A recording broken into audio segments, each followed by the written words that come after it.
It's 90 years since a massacre in the northern Indian state of Punjab claimed the lives of hundreds of people at the hands of a British general who became known as the Butcher of Amritsar.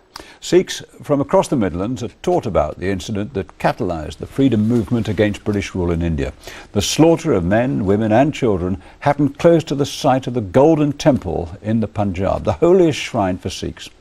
Rajiv Popat travelled to India to find out why it is so significant to Sikhs, and in his final report tonight, he visits the site of an atrocity that shocked the world.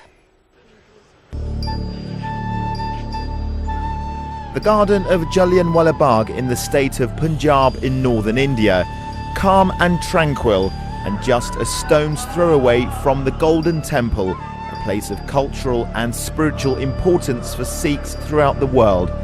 On April the 13th, 1919, people from all over the country gathered here to celebrate the Sikh festival of Vaisakhi. It was during the days of the Raj when thousands of British soldiers were based in India.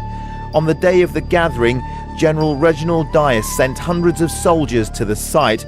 Those who turned up had no idea what was about to happen next. Without warning, General Dyer ordered his troops to open fire on the unarmed crowds. It lasted between 10 and 15 minutes until the soldiers ran out of ammunition.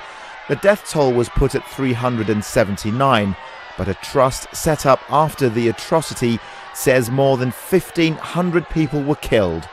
You can still see the bullet marks on the wall just behind me. 28 shots were fired in total. Thousands tried to escape the massacre, and they did so by jumping into a well just behind me, but more than 120 drowned, men, women and children. I travelled to India with Vic Sethi, a businessman from Leicester who has close links with Amritsar. He told me the massacre affected Sikhs throughout the world. We have a lot of relatives, distant cousins or grandfathers who have basically passed away during that period, and in that massacre, which we call it the Jallianwala Bagh massacre. When people go to the Golden Temple, because that is obviously a pilgrimage site, did most people go to Jallianwala Bagh as well? Yes, definitely. They do go there because let's not forget, people who've been massacred, people who've given their lives for us today, it's a respect we owe to them. And when we go to pilgrimage, this also is a very important part, that these are the people we should never forget in life, because of whom we are independent today. Youngsters at Gurudwaras or Sikh temples across the Midlands are taught about the events that shocked India and the world. Man Singh from the Holy Bones Gurudwara in Leicester told me we must ensure that our children and future generations are reminded of that horrible tragedy. It happened in our holy city and has affected so many Sikhs over the years. He said it's essential that lessons are learned from the terror that was unleashed in a few minutes of madness.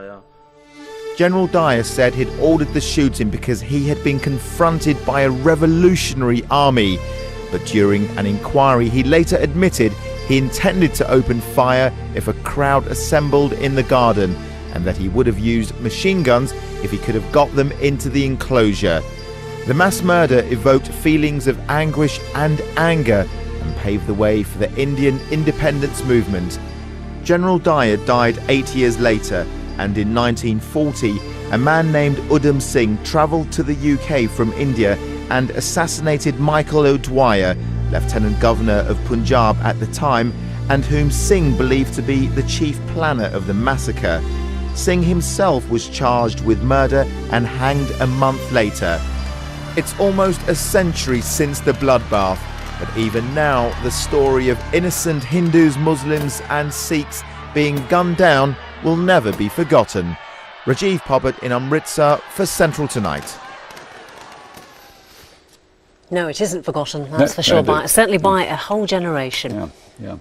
Right, now it's time.